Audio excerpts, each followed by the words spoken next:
అందరికీ నమస్కారం. శ్రీ స్వాతి కిచెన్ కి స్వాగతం. ఈ రోజు ఏంటంటే నేను ములక్కాడ పులుసు ఎలా తయారు చేయాలో చూపిస్తున్నాను. ములక్కాడ పులుసు చాలా బాగుంటుందండి. నేను మొన్న పల్లి చట్నీ చేశాను కదా, పల్లి చట్నీ ఈ ములక్కాడ పులుసు రాగి ముద్ద కాంబినేషన్ బాగుంటుందన్నమాట. అలాగే రైస్ లోకి బాగుంటుంది, రొట్టెలోకి చపాతీలోకి కూడా బాగుంటుంది. దానికి కావాల్సిన పదార్థాలు ఏంటో చూసేద్దాం.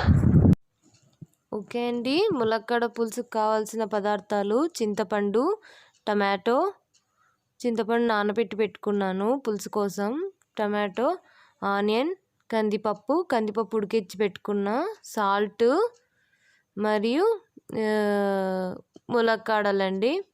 కందిపప్పు ములక్కాడ రెండు ఉడికించి పెట్టుకున్నాను అనమాట, ఎందుకంటే నాకు తొందరగా అయిపోతుందని. మరి వచ్చేసి పసుపు, కొత్తిమీర, పుదీనా, కరివేపాకు, బెల్లం అండి. ఈ పులుసుకి మెయిన్ అనమాట. బెల్లం ఉంటేనే టేస్ట్ ఉంటుంది, చాలా టేస్ట్ని ఇస్తుంది. అలాగే కారం, వెల్లుల్లి రెబ్బలు ఒక 4 అండి, క్రష్ చేసి పెట్టుకున్నాను, దంచి పెట్టుకున్నాను అనమాట. ఇన్ని ఉన్నాయి అనుకున్నారు కానీ అవి 4 అండి, దంచేసి పెట్టుకున్నాను అనమాట. దంచడం అంటే మరీ మెత్తగా కాదండి, లైట్గా దంచి పెట్టుకున్నాను అనమాట. కందిపప్పు కూడా బాగా ఉడకపెట్టుకొని నేను ఎనిపేసుకున్నాను. మరీ ఎక్కువ ఎనిపేసుకోలేదండి, లైట్గా ఎనుపుకున్నాను అనమాట. ఇప్పుడు ఒక పాత్ర పెట్టేసుకొని దాంట్లో ఆయిల్ వేసుకుందాం. 3 tablespoons of oil. Stove వెలిగించేసుకుందాం. అంతకంటే ముందు స్టవ్ వెలిగించేసుకొని మీడియం ఫ్లేమ్లో పెట్టుకుందామండి. పులుసు అంతా మీడియం ఫ్లేమ్లోనే సాగాలి. ఇప్పుడు 3 టేబుల్ స్పూన్స్ ఆఫ్ ఆయిల్ వేసుకుందాం. 1 2 3 3 టేబుల్ స్పూన్స్ అండి. 3 టేబుల్ స్పూన్స్ అంటే తెలుసు కదా అందరికీ, పెద్ద స్పూన్స్ అనమాట. అంటే పెద్ద స్పూన్స్ అంటే మరీ పెద్ద స్పూన్స్ కాదండి, టీలో పెట్టుకునే స్పూన్ కంటే పెద్ద స్పూను. ముందుగా జీలకర్ర, పోపు దినుసులు అవి చూపించలేదు కదా, జీలకర్ర, ఆవాలు, ఉద్దిపప్పు, దీనికి ఇంతేనండి వేసుకునేది. పోపు దినుసులు నేను చూపించనని చెప్పాను కదా, అవి కామన్ థింగ్స్ అని చెప్పాను కదండి, అదేంటే అంతేనండి. ఆయిలు, పోపు దినుసులు చూపించలేదు. ఇప్పుడు ఆనియన్స్ వేసేసుకుందాము. స్టీల్ పాత్ర కదా, చాలా తొందరగా హీట్ ఎక్కిందనమాట, కాబట్టి ఆనియన్స్ వేసుకొని కాసేపు వేయింపుకుందాము.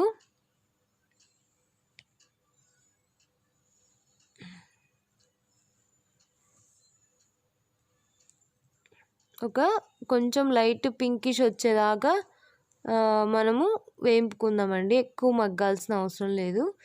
ఇప్పుడు ఎండుమిర్చి అండి, నేను స్టార్టింగ్ ఎందుకు వేయలేదంటే ఎండుమిర్చి చిడుతుంది అనే ఉద్దేశంతో వేయలేదు, కరివేపాకు కానీ ఎండుమిర్చి కానీ.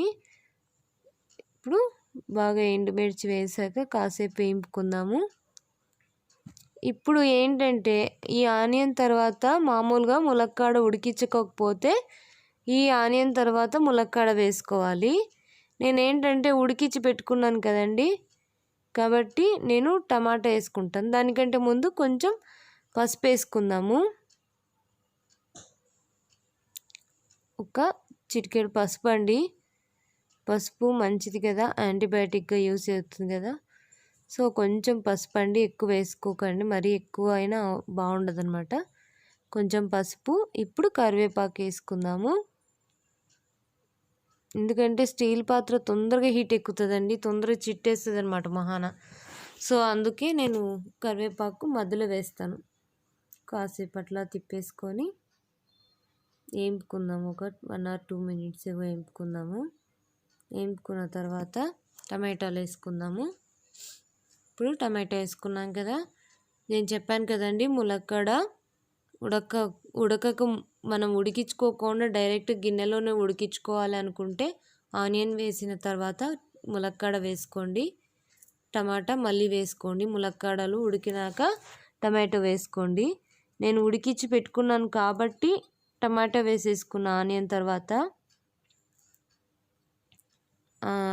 కొంచెం టమాటా మగ్గనిద్దాము, కొంచెం మూత పెడితే బాగా మగ్గుతుందన్నమాట. కాకపోతే మీకు చూపించేదానికని నేను ఓపెన్లో పెట్టాను. మీరైతే మూత పెట్టుకోండి. ఇప్పుడు కొంచెం ములక్కాడ వేసేసుకుందాము. చూసారా మంచిగా ఉడికిపోయాయి. సో ఎక్కువ మగ్గనియాల్సిన అవసరం లేదనమాట. నాకు కొంచెం సాల్ట్ వేసి ఉడికించుకున్నానండి నేను. ఎక్కువ కాదండి, కొంచెం అంతే, 1/2 టీ స్పూన్ అనుకోండి. ఎందుకంటే ములక్కాడ కొంచెం సాల్టీగా రావడానికి అనమాట. సో ఇప్పుడు మనం ఏం చేసుకుందాం, కొద్దిసేపు మగ్గనిద్దాము. మూత పెట్టి మగ్గించుకోండి, కొంచెం చాలా బాగా తొందరగా మగ్గిపోతాయి అన్నమాట. నేనైతే మూత పెట్టట్లేదు, మీకు చూపియాలనే ఉద్దేశంతో మూత పెట్టలేదు. సో ఇప్పుడు పుదీనా కొత్తిమీర వేసేసుకుందాం. అవి కూడా కొంచెం ఆయిల్లో ఫ్రై అయితే దాని ఫ్లేవర్ అంతా కర్రీకి పడుతుంది, చాలా టేస్టీగా అనిపిస్తుంది అన్నమాట. ఇప్పుడు కందిపప్పు వేసేసుకుందాము. కందిపప్పు నేను సగము బాగా మెత్తగా ఎనిపాను, సగం అయితే అలానే పెట్టాను అనమాట. ఎందుకంటే కొంచెం మా ఇంట్లో ఇట్లానే ఇష్టపడతారు, కొంచెం పప్పు కొంచెము ముద్దపప్పులాగా ఇష్టపడతారు అనమాట. సో అందుకు నేను కొన్ని పప్పు పెట్టుకున్నాను. ఇప్పుడు కొంచెం వెనుపుకున్న వాటర్ వేస్తున్నాను. దీంట్లో పసుపు వేసుకోలేదండి, అందుకే ఆ కలర్ కనిపిస్తుంది. నేను కర్రీలో వేస్తాను కదా అనేసి కందిపప్పులో పసుపు వేసుకోలేదు. మీరు కావాలంటే కందిపప్పులోనే పసుపు వేసి ఉడికియచ్చు అనమాట. కాసేపు మగ్గనిద్దాం. ఇప్పుడు కొంచెం మనము తగినంత వాటర్ వేసుకోవాలి. పులుసు క్వాంటిటీ అంటే కందిపప్పుని బట్టి వేసుకోండి వాటరు. మరీ లూజ్గా ఉంటే కూడా చాలా చండాలంగా ఉంటుంది పులుసు. సో కొంచెం అండి, కందిపప్పుకు తగ్గట్టు కొంచెం చిక్కగా వచ్చేట్టుగా వేసుకోండి. చిక్కగా రావాలన్నమాట కొంచెం. దీని తర్వాత ఒక్కసారి అలా తిప్పేసుకొని ఇప్పుడు ఉప్పు,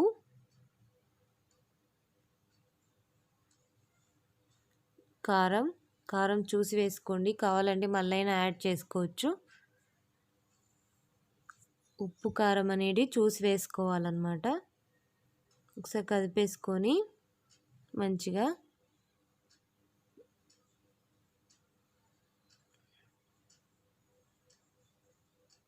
మా బాబుకి చాలా ఇష్టం అండి, ఇది బాగా ఇష్టంగా తింటాడు అనమాట. ములక్కాడ పులుసు, ములక్కాడ కర్రీ కానీ ప్రతి వంటలో మా బాబుకి ఇష్టం, ఆయనకి ఇష్టం. అంటే ఇంకా వాళ్ళు అంత ఇష్టంగా తింటారు కాబట్టి నేను కూడా అంతే ఇష్టంగా చేస్తూ ఉంటానండి. ఇప్పుడైతే మనం చింతపండు పులుసు వేసుకుందాం. నానబెట్టిన చింతపండుని బాగా స్మాష్ చేస్తే దాని నుంచి వచ్చిన గుజ్జుని ఇప్పుడు యాడ్ చేసుకోవాలి. ఇంకొక విషయము, చింతపండు పులుసు కూడా నానపెడతాం కదా, వాటరు నానపెడతాం కదా, అవి కూడా యాడ్ అయ్యేసరికి నాకు కొంచెం చాలా లూజ్ అయిపోయింది.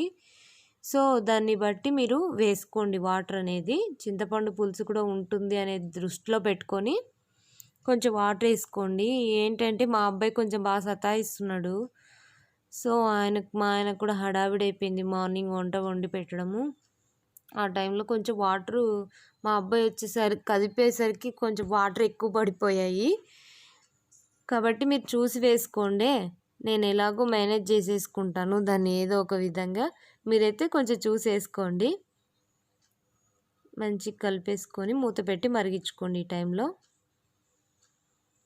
ఇప్పుడు వెల్లుల్లి రెబ్బలు వేసేసి బాగా మగ్గనియాలన్నమాట. కొంచెం మంట అనేది మీడియం ఫ్లేమ్ కంటే కొంచెం తక్కువ పెట్టారనుకోండి మంచిగా ఉడుకుతుంది.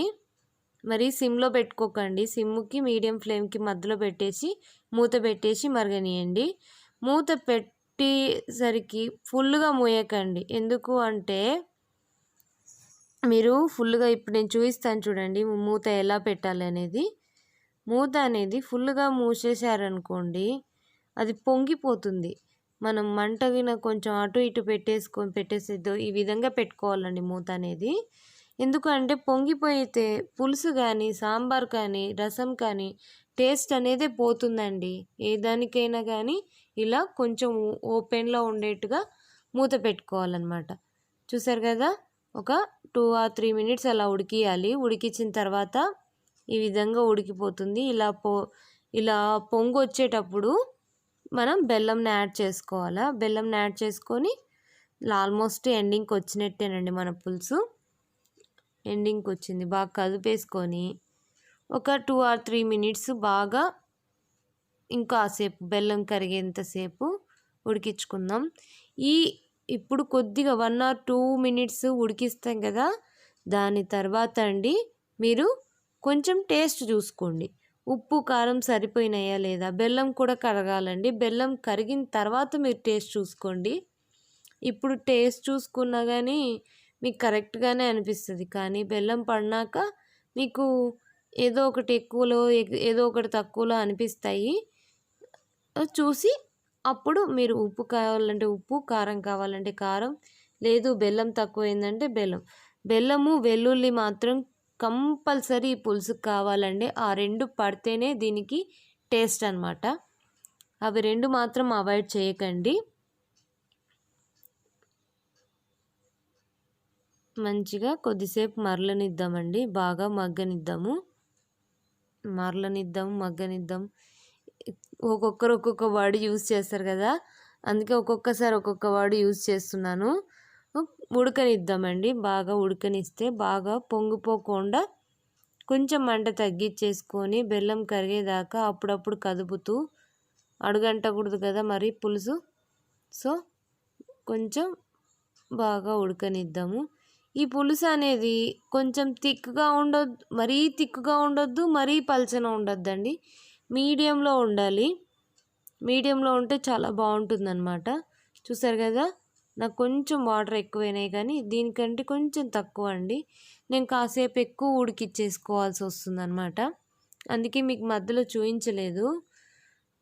వాటర్ ఎక్కువయ్యాయి కదా, కాసేపు ఎక్కువ ఉడికించుకున్నాం అనుకో, అందులో నేను కందిపప్పు సగము వెనిపి వేసాను, కొంచెం ఏమో పప్పులు వేసాను కదా, సో వాటర్గా అనిపిస్తుందండి.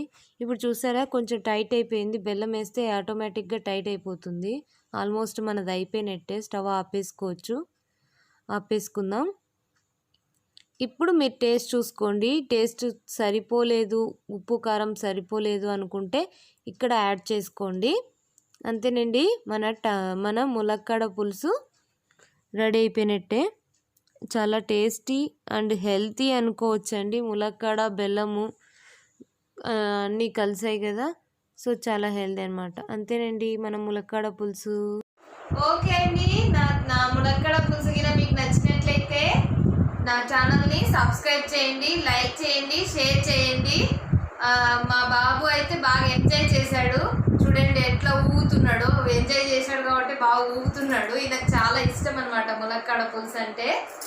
ఇది వచ్చేసి రాగి ముద్ద అండి. మన పల్లి చట్నీ చూపించాను కదా, రాగి ముద్ద కాంబినేషన్ చాలా బాగుంటుంది. అలానే వైట్ రైస్లో కూడా బ్రహ్మాండంగా ఉంటుంది, చపాతీలో కూడా చాలా బాగుంటుందండి. ఓకే, ట్రై చేయండి. ముందుగా అయితే కొత్త వాళ్ళు మన ఛానల్ని ఎవరైనా చూస్తుంటే ముందుగా నా ఛానల్ని సబ్స్క్రైబ్ చేసి పక్కనే ఉన్న గంట ఐకాన్ని ప్రెస్ చేయండి. నేను పెట్టే వంటకాలన్నీ మీకు నోటిఫికేషన్ ద్వారా ముందుగా వచ్చేస్తాయి అన్నమాట. ఓకే అండి, బాయ్.